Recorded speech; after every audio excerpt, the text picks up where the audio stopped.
só, tem esse vídeo aqui pra assistir. Jogadores aleatórios que jogaram juntos. Só o alto padrão aqui, hein? Às vezes a gente tá lá numa boa, relaxando, quando de repente surge na nossa frente do nada uma foto bizarra de tipo Pepe Guardiola e Louco Abreu.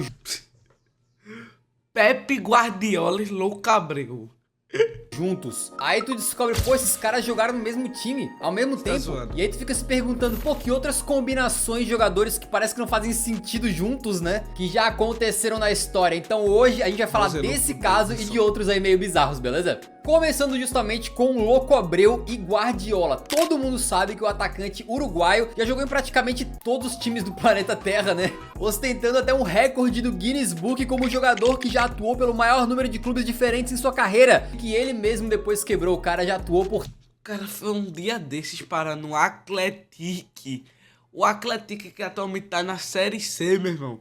No Atlético. 31 equipes profissionais, enquanto o Guardiola é formado em La Masia e fez a maior parte da sua carreira no Barcelona, é verdade, mas poucos sabem que já mais na reta final da carreira, ele passou por Brescia e Roma na Itália, foi pro Catar e depois foi jogar até no Dourados Sinaloa do México. E lá que um veterano Guardiola encontrou um Louco Abreu um pouco mais novo, que ainda tava no começo de carreira, entre aspas, porque a carreira do Abreu levou quase 30 anos, né? Eles não venceram nenhum título juntos e pela nossa pesquisa também não participaram de nenhum gol juntos, né? Tipo assistência de um para gol do outro. Mas tiveram juntos, isso que importa. Olha aí o Guardiola cobrando uma falta no Dourados de Sinaloa. E se a gente tá falando de um vídeo de bizarrices e aleatoriedades, é claro que a gente vai ter que falar do Balotelli. Na verdade o Balo hoje não vai aparecer não, tá? Mas o Ronaldinho tem que tá. E a gente sabe que o Ronaldinho começou a carreira dele europeia jogando pelo PSG. O que muitos não vão se lembrar é que lá ele teve um companheiro de equipe chamado Maurício Pochettino. Exatamente. Ronaldinho e Pochettino.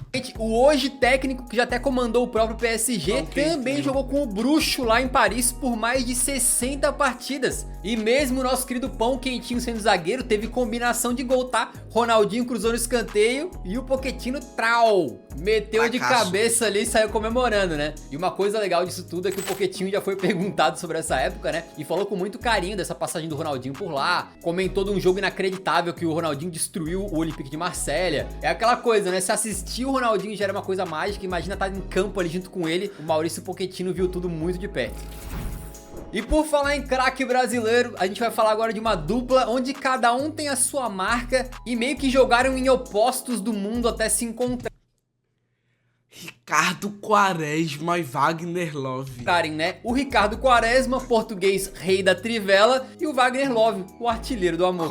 A maioria de nós aí vai lembrar do Love jogando pelo Palmeiras, pelo Corinthians ou pelo próprio Flamengo, né? Só que ele teve uma carreira bastante bem sucedida até na Europa, jogando até pelo Mônaco e principalmente pelo CSKA Moscou. Só que é quando ele vai parar no Besiktas da Turquia é que ele encontra o nosso querido Quaresma, que já tinha uma carreira toda passando por times de elite ali como Chelsea, a Inter de Milão, o Porto, e acabou então disputando vários jogos ao lado da lenda brasileira. Já pensou, cara, o Quaresma cruzando de trivela pro Love fazer um gol de cabeça? Nem precisa pensar, porque ó, não foi de trivela. O Quaresma bate de trivela pro Wagner Love. Mas teve um cruzamento de um pro outro, tá? Depois teve esse outro passe pra gol do Quaresma pro Love e juntos eles chegaram a enfrentar a dupla magnífica Bayern de Munique na Champions League, amigo, pega! E por falar de artilheiro matador que já passou pelo Coringão, você sabia que o Jô, aquele mesmo que se destacou aí pelo Corinthians e pelo Atlético Mineiro, já jogou ao lado do atual técnico do Arsenal, Mikel Arteta? Exatamente, o Jô já rodou uma porrada de clubes ao redor do grupo. Jô e Arteta? Cara, acho que pelo City, né? Globo, né? Mas lá no começo da carreira chegou a jogar a Premier League pelo Manchester City, onde acabou emprestado pro histórico Everton. E o Everton é um dos clubes onde o volante Arteta mais jogou na sua carreira. E assim eles estiveram juntos na estreia do Jô pelos Toffees. E cara, que estreia, tá? Ele simplesmente meteu um doblete pra cima do Bolton, sendo que o primeiro gol da partida foi um gol do Arteta de pênalti, que tinha sido sofrido pelo próprio brasileiro. Parecia ser o início perfeito, né? Já pensou? O maestro e o artilheiro, o arco e a flecha. Mas não era pra ser, eles jogaram apenas mais um jogo juntos. E aí depois o Arteta teve um rompimento dos ligamentos cruzados do joelho. Demorou pra se recuperar e quando ele se recuperou e voltou já era tarde. Porque o Jô acabou desobedecendo o treinador David Moyes. Porque foi passar o Natal no Brasil sem pedir permissão. E o Everton encerrou o empréstimo dele ali e ele Típico de brasileiro. foi devolvido, entre aspas, pro Manchester City, né? Poderia ter sido uma das maiores duplas da história, mas durou apenas 2 jogos mesmo. E eu acabei de falar do comandante David Moyes, que nessa época treinou o Arteta e o Jô. Ô, futebol bonito do tal do David Moyes, viu? O West Ham parece o Barcelona do Pep Guardiola, com esse magnífico treinador. O Everton, né? Agora, mais recentemente, ele passou muitos anos no West Ham. E você provavelmente conhece ele como um técnico que faz o seu time jogar um futebol não dos mais bonitos, Muito lindo. digamos assim. Mas você sabia que ele foi jogador e atuou simplesmente do lado do modelo, empresário e galã, além de craque. E atuou simplesmente do lado do Modelão, hein? empresário e galã, além de craque, David Beckham. Pois é, o Moyes era zagueiro já mais pra reta final de carreira quando atuava no Preston North End. Enquanto isso, do outro lado do espectro esportivo, o Manchester United revelava o Beckham pro mundo e emprestou ele justamente pro Preston, pro cara ganhar experiência, né? E ali eles atuaram juntos por cerca de um mês. Cara, eu jurei, quando ele botou 4 fotos do Vampeta pra fazer a piadinha, que o David Moyes tinha jogado com o Vampeta. Não tô zoando. Eu tava, pera aí, qual é a conexão pra chegar nisso? Na verdade foram só 4 jogos do Becks, mas assim, foi o suficiente pra ele fazer um gol olímpico pelo Preston. Pra ver como ele era brabo, né? Mas ó, vamos deixar o Beckham de lado, esse que é só mídia, né? E vamos falar de um craque de verdade. Você já sabia, nosso querido Ribamar já desfilou em campo ao lado de um jogador do Manchester City de Pep Guardiola? Ah, eu já tô vendo você aí salivando. Deve ser o Atlético, deve ser o Savinho. Pensando, ih rapaz, o Ribamar jogou com o De Bruyne? Ou você já começa a sonhar, pô, será que ele jogou com o Bernardo Silva? Aí o Bernardo Silva, em vez de fazer um passe pro Bagre do Haaland, manda a bola perfeita pro Ribagol brocar. Mas não, muita calma nessa hora. Vasco venceu. Porque é o seguinte, quando começou a carreira, né, o Ribamar, que foi revelado no Botafogo, chegou a passar pelo 1860 Munique, que na época jogava na segunda divisão alemã. E lá ele jogou ao lado do goleirão Stefan Ortega. O Ortega a gente sabe que é goleiro reserva do Manchester City, né, mas geralmente quando ele entra em campo ele vai bem. E eu gerei a maior expectativa, né, você deve ter imaginado, sei lá, o Ribamar ao lado do Rodri. Então o Ortega não é lá tudo aquilo. Mas diz a lenda, eu ouvi rumores, tá? De que o Ribamar mandava tão bem nos treinamentos que foi isso que fez o nosso querido Ortega melhorar o seu nível e aí um dia conseguir crescer na carreira e ir pro Manchester City. Fonte pô, com certeza, essa fonte aí é muito confiável. dos rumores, vozes na minha cabeça. Coitado do Ribamar também, talvez tenha forçado, vai saber. Alguém viu os dois treinando juntos? Ó, mas tem outro brasileiro que jogou sim com o Kevin De Bruyne, beleza? E foi o craquinho Diego Ribas.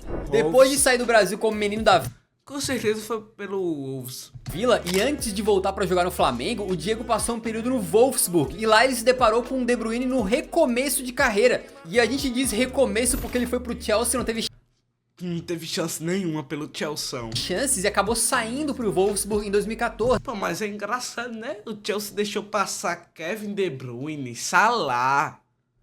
A parceria entre esses dois durou apenas um jogo, e esse fato é muito curioso, porque foi o último jogo do Diego pelo Wolfsburg, antes dele sair para o Atlético de Madrid, e o primeiro jogo do De Bruyne pelo time. O Diego Ribas, que teve bons momentos no Flamengo, né, e um cara que é ídolo por lá é o Léo Moura, que é um grande personagem do Flamengo nesse século, né? Só essa foto aí pra mim já coloca o Léo Moura no hall da fama do futebol mundial. Mas olha só, além do Flamengo, né, onde ele jogou muito tempo, o Léo Moura também deu uma rodada aí na sua carreira e chegou a atuar em Portugal, pelo Braga, onde ele disputou posição simplesmente com Abel Ferreira. Exatamente, a gente se acostumou a ver o Abel empilhando taças.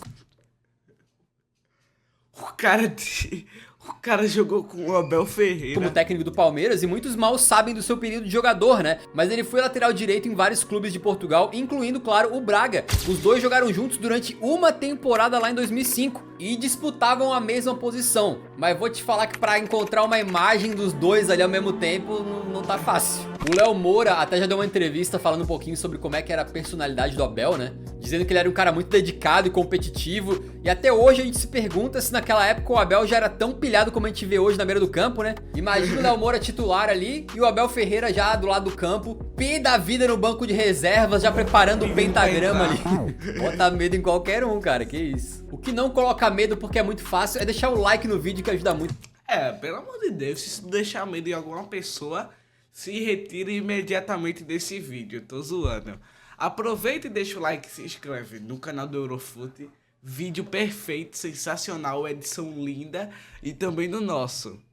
Nosso trabalho, beleza? E já que a gente falou de Portugal e do Braga, tem outro caso por lá que é muito interessante.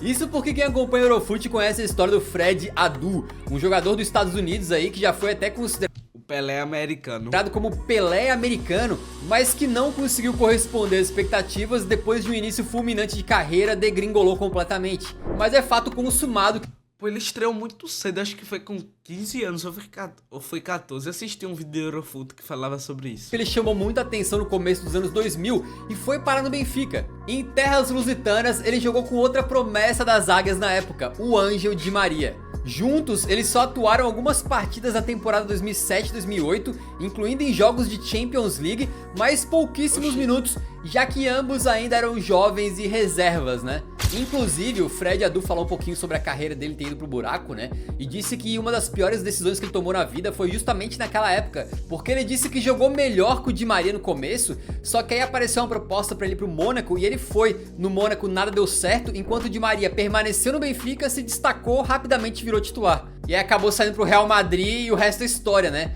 Simplesmente o cara depois de 15 anos foi campeão da Copa. Enquanto o Fred Adu foi um desses jogadores que nunca entregou o futebol prometido e ficou apenas na promessa, o Di Maria, precisa dizer nada, né? Teve e ainda tem uma carreira incrível, cheia de conquistas, jogador altamente decisivo, incluindo em final de Copa do Mundo. Então as carreiras deles começaram meio que juntas, mas separaram de uma maneira inacreditável, né? E se o Di Maria foi decisivo em final de Copa do Mundo, a gente pode dizer a mesma coisa do Rivaldo, né? Em 2002, é o chute dele que dá rebote pro Ronaldo abrir o placar e depois tem aquele corta-luz fantástico. Isso aí todo mundo sabe, né? Se não fosse o Rivaldo, cara, na moral, eu acho que o Rivaldo, se bobear, ele teve a Copa de 2002 dele foi melhor do que a do Ronaldo. Ronaldo é mais a figura porque ele se destacou mais, por exemplo, na final. Ele faz os 2 gols. Mas a gente pode ver aqui nos lances, como ele acabou de mostrar, que o Rivaldo, ele participa intensamente. Dele que dá o rebote dele. Ronaldo abriu o placar e depois tem aquele corta-luz fantástico. Isso aí todo mundo sabe, né? Agora o que poucos sabem é que ele jogou junto com o Yaya Touré e ambos ajudaram a vencer o Real Madrid. Ele jogou com o Yaya Touré pelo Olympiacos. O que deixa mais aleatório. Na Champions League. E aí você pensa, tá, os dois passaram pelo Barcelona, mas em épocas diferentes. Justamente, não foi no Barça que eles atuaram juntos. Isso porque antes de brilhar e despontar pro mundo, o Touré passou em times menores até chegar no Olympiacos da Grécia, quando dividiu a meiuca com o Rivaldo na temporada 2005-2006. Que foi quando rolou esse jogo emblemático da fase de grupos da Champions. Nesse 2-1 contra o Real, o gol da vitória saiu justamente uma combinação entre os dois. O Touré vai na força ali, fazendo aquelas arrancadas brabas dele, chega na linha de fundo, toca pra trás e o Rivaldo meio que só tem o trabalho de empurrar pro fundo da rede. A zebra não foi suficiente e o Olympiacos de Rivaldo e Yaya Touré caiu na fase de grupos, né? Mas juntos a dupla ainda venceu o campeonato grego, no que dá pra dizer que foi uma passagem de bastão, digamos assim, porque o Rivaldo já estava mais se encaminhando pro fim da carreira, embora a carreira dele tenha sido super longa também, né? Enquanto o Yaya Touré estava surgindo ainda, depois que ele iria pro Mônaco, pro Barcelona e aí pro Manchester City. E já que a gente falou um pouquinho do Real Madrid, a gente fecha com essa aqui, ó. O que um herói merengue na Champions tem a ver com um herói de conquista de Libertadores? Tudo, porque os lendários Rossellu do Real Madrid e Daverson, que fez história no Palmeiras, já atuaram juntos e não foi pouco não, tá? Nos tempos mais recentes, parece que os dois Best Friends Forever pelo Alavés fazem parte de planetas diferentes, né? O Rossellu tava no Real Madrid, foi decisivo em semifinal de Champions League, seleção espanhola, uma reta final de carreira brutal. Já o Daverson, depois de brilhar na final da Libertadores com o Palmeiras em 2021 e aprontar das suas polêmicas ali, né, foi pro Cuiabá, onde acabou também tendo seus problemas e ficando até sem jogar. Mas o fato é que esses dois atuaram juntos no Alavés da Espanha. E nem faz tanto tempo assim, tá? Alguns poucos anos atrás, quando os campeonatos ainda estavam rolando ali sem público por causa da pandemia, o Daverson foi várias vezes banco pro Rossellu, mas em várias oportunidades eles também chegaram a estar juntos em campo, beleza? Inclusive, o espanhol já deu uma bela assistência de cabeça pro Davinho marcar o dele, enquanto no último jogo dessa dupla fatal juntos, o Daverson retribuiu o favor e fez um cruzamento perfeito pro Rosselu brocar. Num universo paralelo, eles jogaram juntos, mas foi no Real Madrid. Que outros jogadores que parece que tem carreiras nada a ver, que na verdade já jogaram juntos, né? Se você lembra de outros casos, deixa nos comentários. Como sempre, muito obrigado por ver até o final. Deixa um like antes de sair, ajuda demais no nosso trabalho, de verdade mesmo. E nos vemos no próximo. Dá pra fazer uns aí, sei lá, o Payet com o Praxedes no Vasco. Mas enfim, o vídeo foi esse, inclusive vídeo muito bom. Falou!